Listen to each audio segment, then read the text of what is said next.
কলকাতার ঐতিহ্যবাহী ও বিখ্যাত মিষ্টির দোকানগুলির মধ্যে পুটিরাম কিন্তু অন্যতম। প্রায় 150 বছর ধরে কলকাতার কলেজ স্ট্রিটের মধ্যে এরা রাজত্ব করে চলেছে। রাজত্ব করার একটা কারণও আছে, তাদের খাবারের কোয়ালিটি।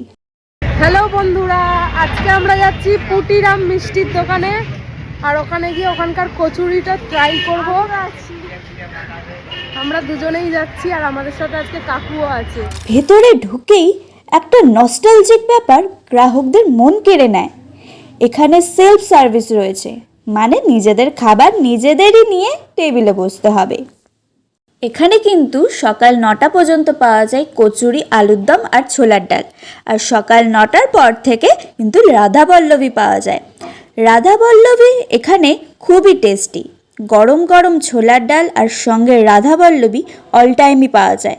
এছাড়াও সিঙ্গারাও কিন্তু অল টাইম অ্যাভেলেবেল এখানে। ওখানে গিয়েই প্রথমেই আমি অর্ডার দিয়ে ফেলেছিলাম কচুরি দিন আমাকে, কিন্তু ওরা বলে ওটা কচুরি নয়, ওটা হলো রাধাবল্লভী। 4 পিস রাধাবল্লভী উইথ ছোলার ডাল, দাম মাত্র 32 টাকা। এছাড়াও এখানে আর কি পাওয়া যায় তার একটা প্রাইস লিস্টে ছবি দিয়ে দিলাম, দেখে নিন। পুটিরামে গেছি আর সন্দেশ মিষ্টি ট্রাই করব না তা কি হয়? তাই আমরা নিয়েছিলাম কড়া পাকের রাজভোগ, সন্দেশ আর রাধাবল্লভী আর ছোলার ডাল।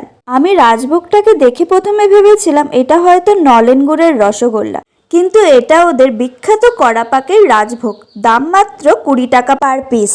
খাবারগুলো যখন আসে আমি আর ওয়েট করতে পারছিলাম না। আমি প্রিয়াঙ্কাকে বললাম তুমি ভিডিও করো, আমি জাস্ট খেয়ে নিই, আর পাচ্ছি না।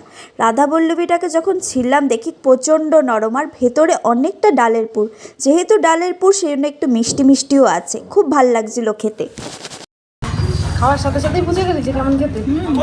ডালটা দক্ষিণেশ্বরের যেরকম টেস্ট হয় ওরকম ডালটা ঘন, খুব একটা না, বাট ভালো ভালো। আর এখানকার মিষ্টির কথা না বললেই নয়। যেমন খেতে রাধাবল্লভী, তেমনি এখানকার সীতাভোগ, নলেন গুড়ের সন্দেশ, ল্যাংচা, মিষ্টি দই, কড়া পাকের মিষ্টি এখনও যেন আমার মুখে লেগে আছে। কে কে পুটিরামে খেয়েছো একটু কমেন্ট করে জানাও তো।